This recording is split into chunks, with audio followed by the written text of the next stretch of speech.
बिस्मिल्लाहिर्रहमानिर्रहीम। अस्सलाम वालेकुम माय डियर बॉयज़। जैसा कि आप लोग मालूम है, ऑन क्लासेस में हमने कल क्वेश्चन नंबर 5 किया था, mathematics first year chapter number 2 question number exercise 2.2 का क्वेश्चन नंबर 6 आज करना है। कल हमने क्वेश्चन नंबर 5 को फाइनल किया था। पेज नंबर है 51 पे क्वेश्चन नंबर 6 है। फर्स्ट ईयर की बुक पेज नंबर 51 पे आप लोग क्वेश्चन नंबर 6 आया हुआ है बेटा। उसमें क्वेश्चन नंबर 6 के वैसे 5 पार्ट्स हैं। 5 पार्ट्स में जो हमारा शॉर्ट सिलेबस है, जो हमारा सिलेबस शॉर्ट कोर्स आया हुआ है, उसमें फर्स्ट पार्ट, थर्ड पार्ट और फिफ्थ पार्ट। क्वेश्चन नंबर 6 के फर्स्ट, थर्ड और फिफ्थ पार्ट हमने करना है, ये हमारे शॉर्ट सिलेबस में, तो हमने इन्हीं को पॉइंट आउट करना है। जैसे कि आप लोग देख रहे हैं बेटा कि क्वेश्चन नंबर 6 के ऊपर लिखा हुआ है बुक पर प्रूव दैट। आपके पास बुक भी है, आपके पास रजिस्टर भी है, तो बुक पर प्रूव दैट और फिर ये पहला पार्ट है। ये क्वेश्चन आपको दिया हुआ है तो मैंने पहले से लिख रखा है ताकि टाइम बचे और शॉर्ट वीडियो बने, आप लोगों को ज़्यादा अपलोडिंग में मसला ना हो। तो A-B, B-C, C-, ये सारा क्वेश्चन लिखा हुआ है। We take left hand side. Next question में मैं ये क्वेश्चन नहीं लिखूंगा, लेफ्ट हैंड साइड से शुरू करूंगा।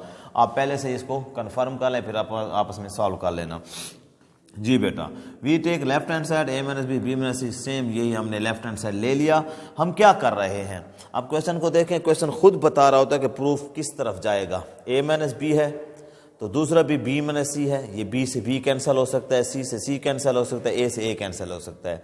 तो आप लोगों ने जो स्टेप लेना है, by R1 plus R2 plus R3 we get, इसका मतलब ये है, ये आप ऑपरेशंस ऑफ, ये ऑपरेशंस या वर्किंग, ये आप लोग कर रहे हैं बेटा ऑपरेशंस ऑन रोज और कॉलम्स। रोज या कॉलम्स पर आपके बहुत सारे ऑपरेशंस होंगे। यहाँ तो हम प्रूफ सीख रहे हैं ये 2-3 क्वेश्चन का। ये जो काम हम यहाँ पे कर रहे हैं या नेक्स्ट क्वेश्चन में करेंगे, ये रोज पर ऑपरेशन जो है, ये आप लोगों का आगे इक्विलान फॉर्म में, इनवर्स में बहुत आगे ही चलेगा। तो डिटर्मिनेंट्स में रोज पर ऑपरेशन होता है। अब इसका मतलब समझें कि R1 plus R2 plus R3 का मतलब क्या है। चूँकि हम पहले R1 लिखते हैं, जो रो या कॉलम पहले लिखा जाता है उसके अंदर वर्क हो रहा होता है। R1 में R2 और R3 को ऐड करके आंसर R1 में हम ऐड कर रहे हैं, तो टोटल R1 में आ रहा है। कैसे, A-B ये R2 वाला प्लस B-C प्लस C-A, ये तीनों ऐड हो गए, A-B plus B-C plus C-A। इसी तरह B-C लिखा R1 का प्लस C-A प्लस A-B, ये R2 और R3 वाली वैल्यूज R1 में ऐड हो गई। इसी तरह similarly C-A plus A-B plus B-A, ये इधर ऐड हो गए, C-A plus A-B plus B-A, ये आपके ऐड हो गए। इस एडिशन के बाद आपकी R2 और R3 में कोई चेंजिंग नहीं है। B-C, C-A, A-B, C-A, A-B, B-A, ये सेम मैंने लिखे, इनको कोई चेंज नहीं किया। डिटरमिनेंट में आ गए। हाँ, आपका -B plus B, -C plus C, -A plus A cut गया, -C प्लस C ये कट गया, -A plus A, -B plus B, similarly -A plus A plus minus वाले और -A और प्लस A आपका ये C होगा, B-C है, ऊपर वाला C-A आपस में कैंसिल हो गए। जब आपका C-A, A-B और ये B-A तो आपस में ये सारे कैंसिल हो गए। ये B-C है बेटा, यहाँ पे ये C है और ये कैंसिल हुआ। अब आ जाएं, क्योंकि वो B-C तो ये भी C हुआ। अब आपको ये कैंसिलेशन के बाद नजर आ रहा है कि 0 0 0 हुआ और ये B-C, C-A, A-B और ये सारी वैल्यूज R2 R3 सेम आ गई। चूँकि R1 पूरा 0 आ गया, मीन्स R1 आपका 0 0 0 हुआ। तो प्रॉपर्टीज ऑफ मैट्रिसेस में है कि जो भी रो, एनी रो 0 हो या एनी कॉलम 0 हो, या कोई से 2 रोज या कोई से 2 कॉलम्स इक्वल हो, सेम हो, तो आपका पूरा डिटरमिनेंट 0 होता है। चूँकि R1 0 हो गया, इधर मैंने लिखा as R1 is 0 so this whole determinant is 0 is equal to right hand side, और आखिर में आप यही लिखेंगे hence left hand side is equal to right hand side, और क्वेश्चन आपका प्रूव हुआ। सिमिलरली बॉयज देखें कि थर्ड पार्ट में क्या कह रहा है। थर्ड पार्ट एक बहुत important, very very important according to exam, very important question है। आप नोट कर लें इसको एक अलहदा। 1A square, 1B B square और 1C C स्क्वायर, इसको हमने राइट हैंड साइड इसमें करना है। डिटरमिनेंट खत्म हो गया, A-B, B-C, C-A है। इस पोजीशन पे हमने जब लेफ्ट हैंड साइड मैंने ले लिया, लेफ्ट हैंड साइड को मैंने सॉल्व शुरू कर दिया। मैंने आपको पहले कहा था कि नेक्स्ट क्वेश्चन से हम लेफ्ट हैंड साइड ले लेंगे, we take left hand side, और वो हमने शुरू कर दिया। यहाँ पे 1 है, ये यहाँ पे 0 ना देखें आप पहले से आगे मत देखेंगे क्या हो रहा है, अब इसको चेक करें क्या हो रहा है। अब ये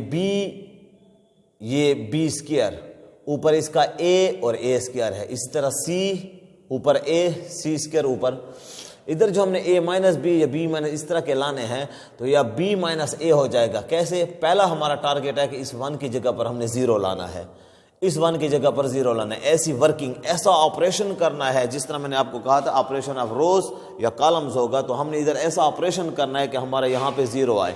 इससे एक तीर से 2 फायदे होंगे, एक तीर से 2 शिकार हो जाएंगे हमारे।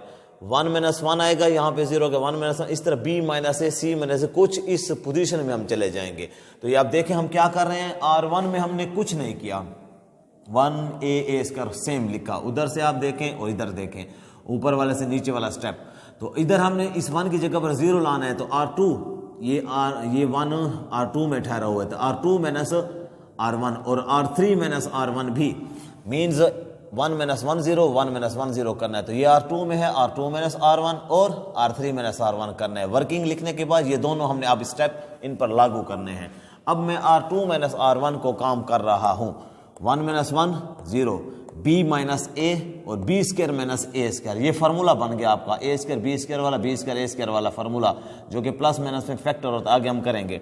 Similarly R3 minus R1, 1 minus 1 0 आ गया, c माइनस ए आ गया, सी स्क्वायर माइनस ए स्क्वायर, ठीक हो गया। हमने ये दोनों ऑपरेशंस इन पर अमल कर दिए।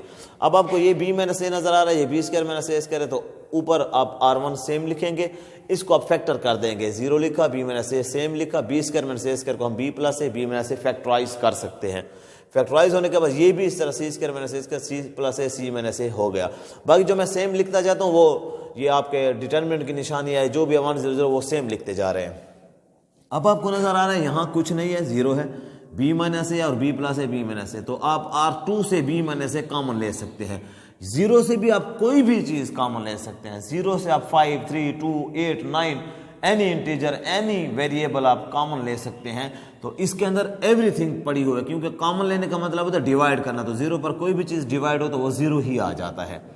Bye taking b minus a as common from R2 and c minus a as common from R3, c minus a हमने कॉमन लिया R3 से, तो आपका क्या बच जाएगा, ये जो हमने कॉमन लिए हैं वो तो बाहर आ गए, b माइनस ए कॉमन आया और c माइनस ए बाहर आ गया। अंदर क्या बचेगा, 1a स्क्वायर और 0 b माइनस ए आउट हो गया, तो 1 b प्लस ए, b माइनस ए में b माइनस ए कॉमन निकल गया, तो b प्लस ए बचा। सिमिलरली 0 1 c प्लस ए, थर्ड रो में आप समझ सकते हैं कि वो कॉमन लेने की वजह से गया। अब आ जाएं बॉयज, आपका कॉलम 1 में मीन्स C1 में 1 0 0 है, तो अगर आप इस पर एक्सपेंड करते हैं इस डिटर्मिनेंट को तो बहुत इजी हो जाएगा, क्योंकि 0 0 पर 0 आंसर है कि सिर्फ 1 पर आएगा। तो नाउ एक्सपेंडिंग बाय C1 पर हमने एक्सपेंड किया, ये b माइनस से c माइनस से उस तरह बाहर लिखा, ये 1 ठहरा, और जब ये 1 ठहरा तो फर्स्ट रो और फर्स्ट कॉलम कैंसल, आपका 1b प्लस ए 1c प्लस ए बचेगा। जब ये बचा माइनस 0 प्लस 0, मैंने इसलिए लिख लिया कि अगला माइनस 0 प्लस 0 होगा, लेकिन उस पर वो जो अंदर बची हुई वैल्यूज हैं, 0 बाहर है तो सारे 0 हो जाएगा, तो आपका आंसर वो 0 ही आएगा।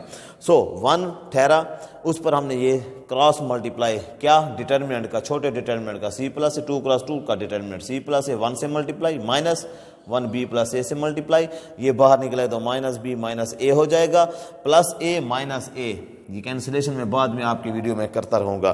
तो ये c माइनस b बचा, इधर वाली चीज सेम आ रही है, b माइनस ए पहले, c माइनस ए और c माइनस b बच गया, ये आ गया। अब ये आमने सामने, बाई चांस आमने सामने आ गए हैं, हमने लाना ये है right hand side, right hand side हमारा ये है, तो राइट हैंड साइड हमने ये लाना है, तो a minus b, b minus c minus a है।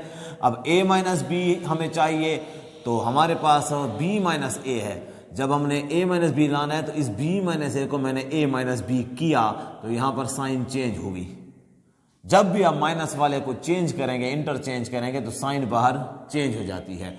सिमिलरली आपका ये सी माइनस ए है, सी माइनस ए ठीक ठहरा हुआ है, तो आपका ये बाद में आएगा। अब उसके बाद इसका दूसरा देखें, पहला देखा ए माइनस बी बराबर के, दूसरा इसका है बी माइनस सी, और ये है सी माइनस बी, तो सी माइनस बी को बी माइनस सी किया तो ये बाहर फिर माइनस आई तो उसने उसको प्लस कर दिया।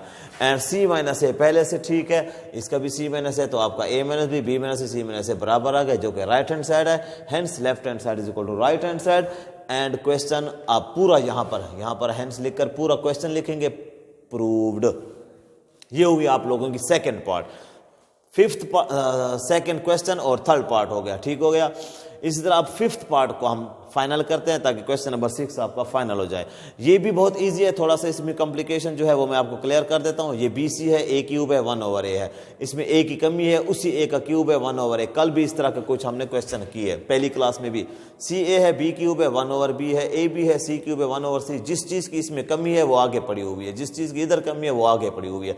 हमने 0 के बराबर करना है। 0 के बराबर डिटरमिनेंट को करते वक्त हमारे पास दो टाइप्स हैं, दो कंडीशंस हैं, दो प्रॉपर्टीज हैं। एक ये कि एनी रो या एनी कॉलम 0 हो, सारा डिटरमिनेंट 0। दूसरी ये कि एनी 2 रोज और 2 कॉलम्स जब आपस में सेम हो, मींस एक जैसे हो, तो वो आपस में डिटरमिनेंट सारा 0 होगा। आगे ये आपको कंडीशन दे रहा है क्वेश्चन में, आपका इसके साथ वास्ता नहीं है, लेकिन ये उसके मुताबिक है कि A is not equal 0, B is not equal 0, C is not equal 0। इसका मतलब ये है कि ये 0 ना हो। अगर A 0 हो जाए तो 1/0 अगर आ गया तो इन्फिनिटी, तो आपका क्वेश्चन ही बर्बाद हो जाता है, ख़त्म होता है। इसलिए ये 0 नहीं होना चाहिए, ये उसकी कंडीशन है, हम यूज़ हमारा इधर नहीं है। आपको मैं स्टार्ट कर देता हूँ। ये लेफ्ट हैंड साइड ऐसे समझो मैंने ले ली, उसमें आपको मैं एक बात पॉइंट बता दूं इसका कि आपको कैसे पता चलेगा कि हमने ये वर्क करना है। देखो आपने 2 रोज क्लियर करनी, आपस में इक्वल करनी है। कैसे होंगी? ये 1/a है और यहाँ पर BC में A की कमी है, तो अगर इसके ऊपर 1 के साथ आप ABC को मल्टीप्लाई कर दें तो A से A कटेगा, BC एक जैसे हो जाएंगे, इधर ABC कर देंगे, BB भी कट जाएगा। तो ये काम आप कर रहे हैं multiplying by ABC to C3 से ABC को मल्टीप्लाई। देखें पहले 1 1 1 था, अब ऊपर ABC आ गया है, तो ABC/A, ABC/B, ये C3 से हमने ABC से मल्टीप्लाई किया। जब मल्टीप्लाई किया तो बाहर डिवाइड भी करेंगे, मैंने छोड़ा हुआ था 1/ABC आ गया। राइट बॉयज, अब ये कैंसिलेशन A से A कैंसल, B से B कैंसल और C से C कैंसल हुआ, तो आपका बच गया 1/ABC बाहर, BC A क्यूब पहले से, इधर A कट गया, BC बच गया, B कट गया, AC बच गया, या CA लिखा हमने और C कट गया AB, ताकि सेम नजर आए। अब ये BCCAAB C1 है और BCCAAB C3 है, तो C1 और C3 आपको नजर आ रहे हैं सेम है, C1 and C3 are same. Then properties के मुताबिक 1/ABC, ये सारा डिटरमिनेंट 0 हो जाएगा, ये सारा डिटरमिनेंट 0, तो 0 से किसी भी चीज की मल्टीप्लाई या डिवीजन 0 ही होती है। तो ये आपका राइट हैंड साइड आ गया, जो कि आपने प्रूफ करना था। हेंस क्वेश्चन पूरा लिखकर left hand side right hand side और प्रूव्ड का लफ्ज लिख लेंगे। ये हुआ आप लोगों का एक बहुत important question number 6, exercise 2.2 chapter 2 of first year का, जो कि सिलेबस में भी यही है और आपका ये भी हो गया। आज की क्लास यहीं पे ख़त्म करते हैं, कल मिलेंगे इंशाल्लाह। खुश रहें, सलामत रहें और आबाद रहें। अस्सलाम वालेकुम व रहमतुल्लाहि व बरकातहू।